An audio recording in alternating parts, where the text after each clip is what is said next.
స్వామి భక్తులు చాలా మంది వస్తున్నారు. గుడి ప్రత్యేకత గురించి మా తెలుగు వాళ్ళకు కూడా తెలుసుకోవాలని ఉంది, కొంచెం వివరిస్తారా? నమస్కారము.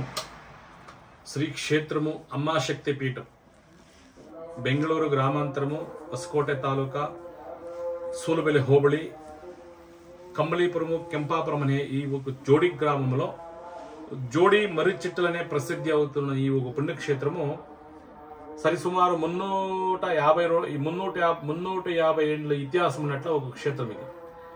ఇక్కడ ఏదప్ప విశేషత, ఇక్కడ వస్తే ఏ ఫలం చిక్తుందంటే, మనిషి జన్మలో ఉన్నట్ల మనిషి జీవితంలో ఏ సమస్య ఉన్నా కానీ, వాళ్ళకి ఎలాంటి సమస్యనా కానివ్వండి, ఇక్కడ సంతాన విడవం కావచ్చును, పెళ్లి కావచ్చును, ఆరోగ్యం కావచ్చును, డబ్బు, ఉద్యోగము, పిల్లలకు విద్యాభ్యాసము, జమీను, కోర్టు కచేరీ విచారము ఒక్కటి కాదు, మనిషి జన్మలో ఉన్నట్ల ప్రతి ఒక్క సమస్యకి ఇక్కడ పరిహారం దొరుకుతుంది. ఎలా పరిహారం అంటే, ఇక్కడ అరకేకాయ అంటే పూర్ణ ఫలం అనేది ఇస్తాం. ఇక్కడ ఒక ఎర్రబట్టలో టెంకాయ పెట్టి దానికి మంత్రోచ్చారణ చేసి సప్త నదుల నీళ్లు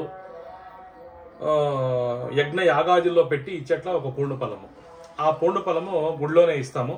ఆ పూర్ణ ఫలం తీసుకొని మీ సమస్య ఏది అని చెప్తే ఆ సమస్యకి అనుగుణమైనట్ల మంత్రాలు ఇస్తాము. ఆ మంత్రంకి అనుగుణమైనట్ల ప్రదక్షిణలు ఇస్తాము. దాన్ని ఎవరు భక్తి, శ్రద్ధ, నమ్మికం నుంచి ఆ ఒక మర్రి చెట్లకి, ఆ 2 జోడి మర్రి చెట్లకి ప్రదక్షిణం చేసి ఆ ఒక పూర్ణ ఫలంని 9 వారాలు ఎవరు కడతారో వాళ్ళ ఇష్టార్థాలు, వాళ్ళకి ఎలాంటి సమస్యనా కానీ ఏ సమస్యకి వాళ్ళు కాయ కట్టింటారో అది 9 వారాల లోపల ఇక్కడ పరిహారం దొరుకుతుంది. ఇది మనం ఏది చేసినా కూడా శ్రద్ధ, భక్తి కావాలి.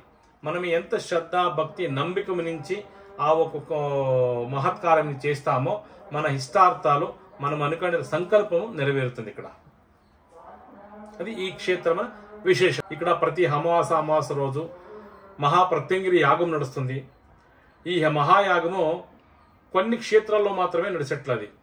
ఇక్కడ ఈ ఒక మహాయాగముకి భాగవహిస్తే మనకి ఏమప్ప ఫలం చెప్తుందంటే, మాటామంత్ర ప్రయోగాలు, నరదృష్టి, శత్రువుల బాధ, శత్రువుల బాధ, ఆరోగ్యం సమస్య, కుటుంబ సమస్య, ఇలాంటి తొందరలు ఏదే తొందరనే మీకు హాస్పిటల్లో నయం కానట్ల సమస్యలు కూడా ఇక్కడ నయమవుతుంది ఆ ఒక మహాయాగానికి కూర్చుంటే. ఆ తర్వాత యాగం అయిన తర్వాత రాత్రి 10 గంటలకి అమావాస్య రోజు ఈ ఒక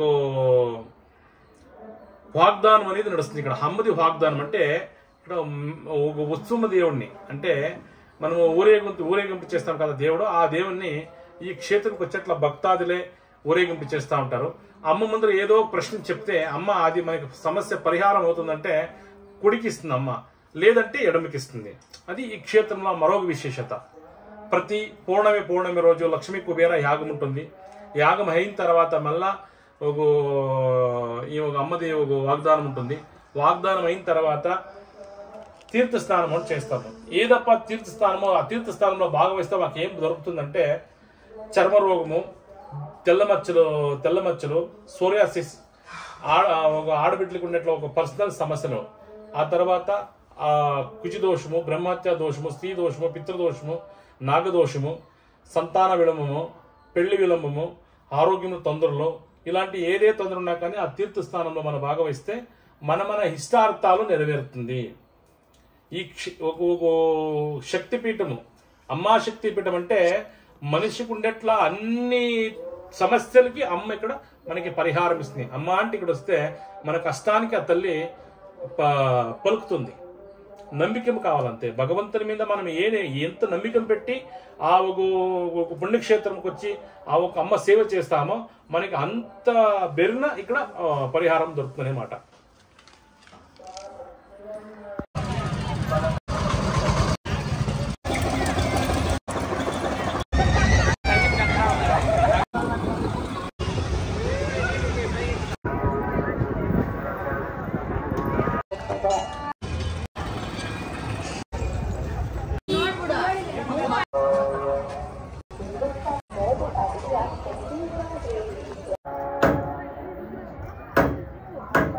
సో నేనైతే గుంటూరు నుంచి 7:30కి ఎక్కాను అనమాట బస్సు. మార్నింగ్ హోస్కోటలో వచ్చేసి మనకి 7 ఇక్కడ దిగాలన్నమాట. దిగిన తర్వాత ఆ బ్లూ కలర్ది కనపడుతుంది కదా, సో అది ఎక్కి అటువైపు